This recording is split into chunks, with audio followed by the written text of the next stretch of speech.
What is a nonprofit organization really? I wanted to go back to the basics in this video because we have a lot of newcomers to the channel who may be nonprofit or social impact curious and wondering what a nonprofit organization even is. If that's you, stick around. There are so many misconceptions about what nonprofits even are and how they work, and so I wanted to go through the official definition in this video and talk you through how they work, especially in the United States. Case in point, when I was younger, before I even started my own nonprofit and worked for it full time, I didn't even know that you could have a paid job at a nonprofit. I didn't even know that was an option. So if I didn't know that, I'm sure lots of other people don't know that, and many other things about nonprofits too. For example, the fact that nonprofits employ 10% or more of the US workforce. So people are definitely working for nonprofits. So in this video, we're going to get into some of the top questions about what nonprofits even are, including things like, how is a nonprofit legally structured? How do they make money? And is a nonprofit what you want to start if you want to do this or that, or just help a specific cause that you care about?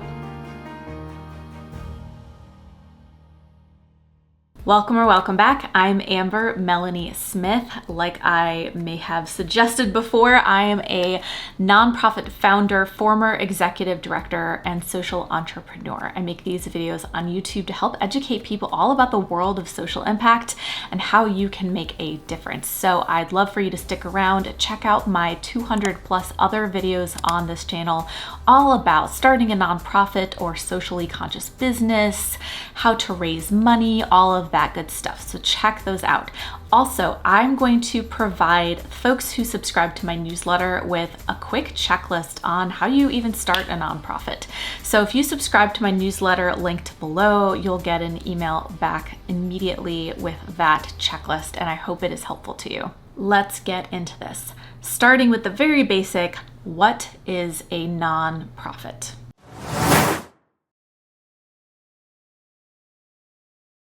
A nonprofit is a type of organization that exists to serve the public good rather than to make profits for its owners or shareholders. That's the quick explanation. So unlike a for-profit business, any money that a nonprofit makes has to be reinvested into the organization instead of distributed out to people who own the business.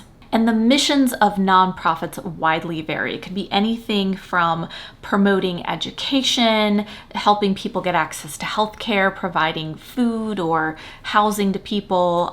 It could be protecting the environment, supporting the arts. It could be a museum. You've probably come across dozens and dozens of nonprofits in your daily life, maybe even without even realizing that they were nonprofits. In fact, did you know that there are nearly 2 million nonprofit organizations in the United States as of the recording of this video? Let's talk a little bit more in depth about what makes a nonprofit different from a for-profit or typical business. So the two top things I already covered, and the first is that it's mission-driven. Its top goal is to serve the public good, it's to benefit people in society, whereas the top goal of a business is to make money, is to generate profit.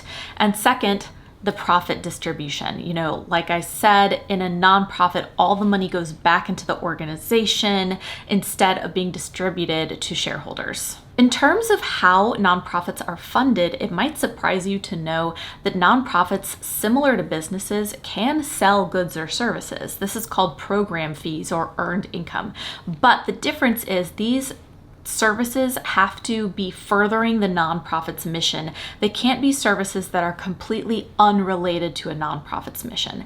If they provide services and charge for those services in a way that is not related to their mission, they could be charged with penalties or taxes. But unlike a business, nonprofits can also bring in contributions like individual donations, grants, sponsorships.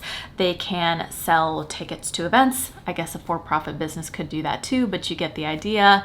Membership fees, all sorts of avenues like that. And in the case of nonprofits, those contributions that are considered something you don't get something in exchange for are considered tax exempt, which is the fourth major difference between a nonprofit and a business. It's tax exempt status. Now, this is something I hear a lot of misconceptions about. I hear people throw around the word nonprofit, and they might be thinking, well, since I'm not generating profits or all the money's going back into the organization, it must be a nonprofit. But actually, you're not considered an official nonprofit until you get federal recognition as a nonprofit, as a tax-exempt organization in the United States. Now, most nonprofits that you've heard of are probably tax-exempt nonprofits recognized by the federal government. What this means is that they don't have to pay taxes on income generated through the organization, but in return, they have to adhere to certain rules and regulations that we might get into a little bit later. So all that is to say, if you have a nonprofit and you want it to be considered an official nonprofit that has tax exemption status for your donors, then you need to file some paperwork.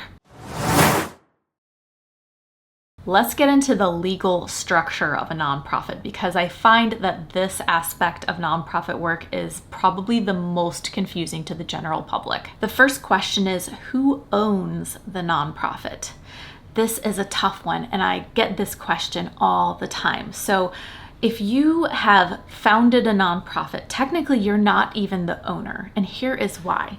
If you get tax-exempt status from the federal government, then it wants the organization to be represented by and led by the community.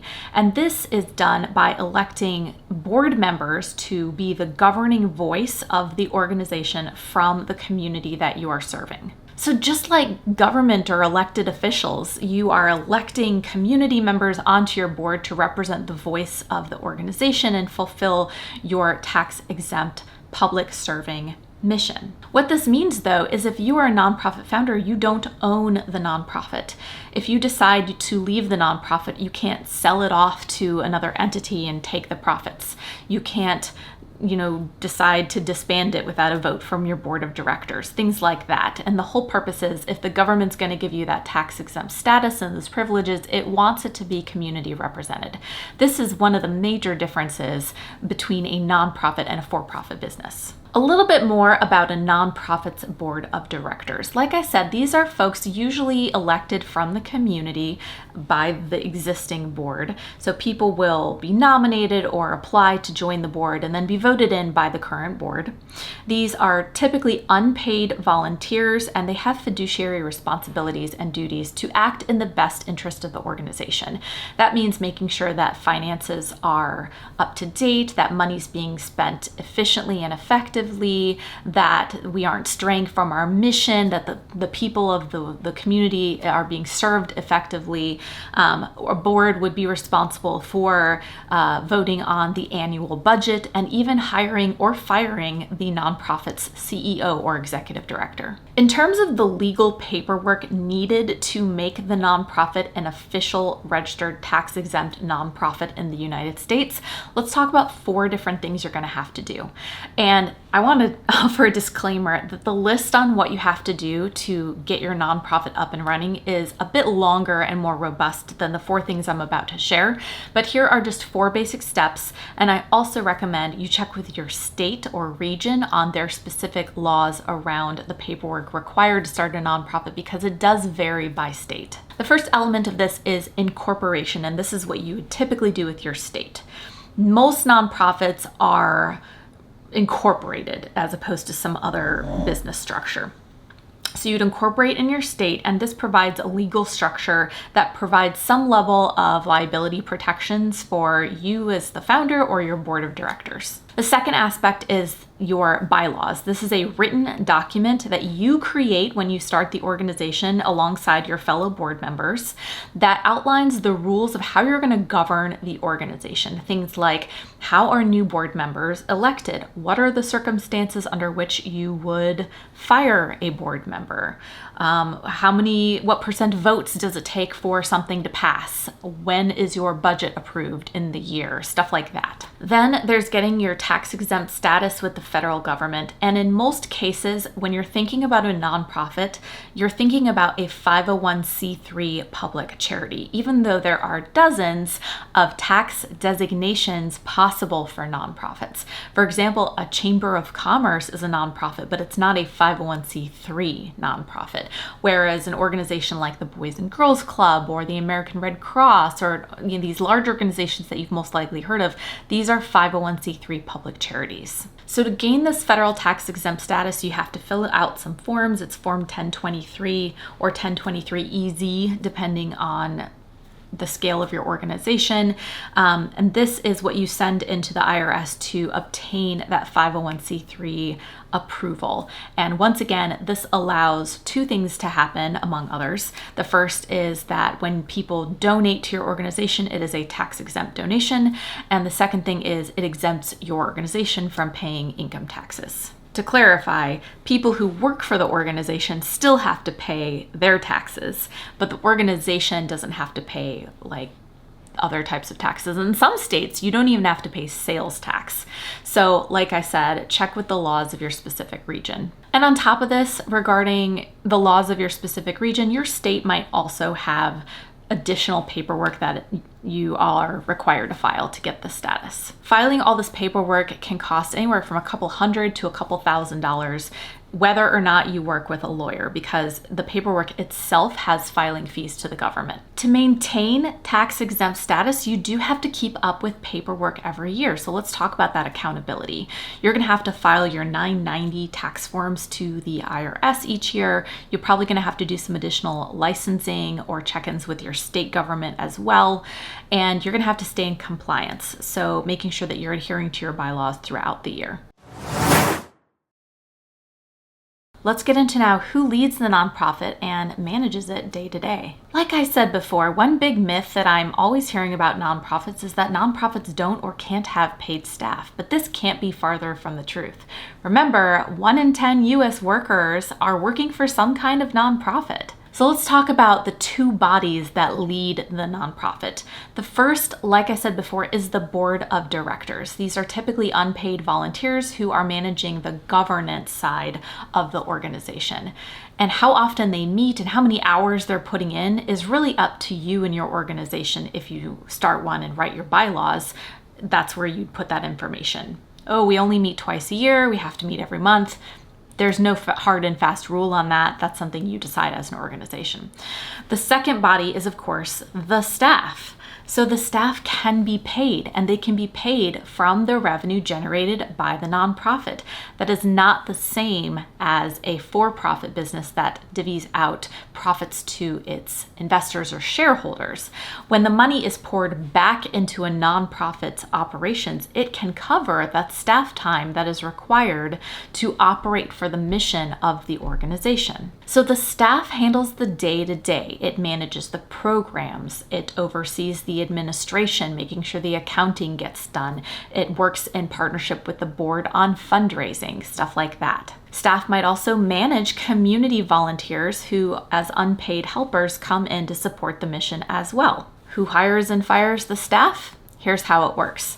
The board of directors can hire or fire the executive director or the CEO, like I said before. But then the CEO or the executive director typically hires the staff that works under them. Let's talk briefly about what nonprofits do day to day. Now, we know the program side. Most of the time when you think of a nonprofit, you're thinking about the program delivery, which is a major aspect and the most important aspect of the nonprofit. It's why the nonprofit exists.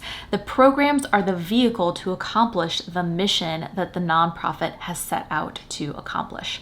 That mission might be something like ending all hunger for kids in our city, or making sure all of the teens graduate from high school. It could be a major community impact or outcome like that. The programs are the methods by which they hope to reach that. So you know about program delivery, but there's so much more that goes into running a nonprofit that people don't see behind the scenes. One big thing is, of course, fundraising. You have to have the money in order to execute on the programs. Things cost money. People need to be paid. If they're professionals and experts, they've got to make a competitive salary in order to be retained by the nonprofit. The things that are used to make sure the programs can be delivered cost money, from the food to the building to the vehicles. Everything has a cost, and it's challenging to get all of that donated, even if we can get some of it donated sometimes. So you have to have the money to meet the mission. So fundraising is a big aspect of what nonprofits do. This could be anything from developing and launching donor campaigns, to hosting events, to getting sponsorships from companies, to collecting program fees like we talked about before. Fundraising has a lot of different forms, and if you're interested in more fundraising topics, I have a whole playlist dedicated to fundraising that you can check out on my channel. On the other side of that, though, is financial management, because we can't just bring all the money in, we have to manage it effectively. So there's a lot of accounting and work to make sure that money is being spent transparently, and auditing and reconciling receipts and all that fun administrative stuff that everyone totally gets into nonprofits to focus on. Okay, maybe some of you. There's all sorts of other work that goes on behind the scenes day to day with a nonprofit, from marketing to human resources to operations. So just like a business, they do have a lot of these same elements because they're required to run the organization effectively. But one final thing that I want to point out about what nonprofits do is it's a lot about community awareness and education. Nonprofits are civic and social backbones for our society that bring people together to do a lot of good. And part of that is raising awareness about issues that we might not have been aware of before. If you know CPR or know someone who knows CPR, you know that because of a nonprofit and their efforts to raise awareness.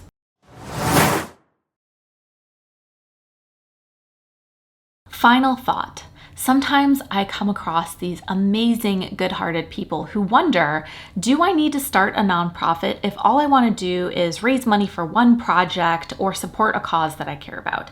And the short answer is no. Starting a nonprofit, running a nonprofit is a lot of work. It's very complicated and costly, and you've got to know that that's the right structure for you if you're going to undertake all that just for your own sanity and well-being. So if your goal is to make a difference, but you know that starting a nonprofit is not the right method for the difference you want to make, that's totally cool. There are several ways you can make a difference, such as volunteering for a cause that you care about. There are lots of volunteer matching and hub websites that you can find that aggregate volunteer opportunities in your city. You can check those out online. You can also apply for a paid job with an existing nonprofit. If you want to be someone who works to do good through a nonprofit as your career, there are so many nonprofit job boards out there for you to check out as well. You can apply for a board spot and be a leader of a nonprofit. And of course, you can raise money for a nonprofit that you care about without having to start a whole organization. What do you think? Was there something about these nonprofit basics that surprised you? I'd love to hear about it. Leave your thoughts in the comments below. Like I said, if you think that starting a nonprofit is the right path for you, opt into my newsletter below to get that checklist for how to get started. And if you want in-depth training and support, check out my website, foundertofulltime.com, where I have some trainings on how to start a nonprofit and develop a fundraising strategy for you. Thanks as always for watching, and I'll see you next time. Bye.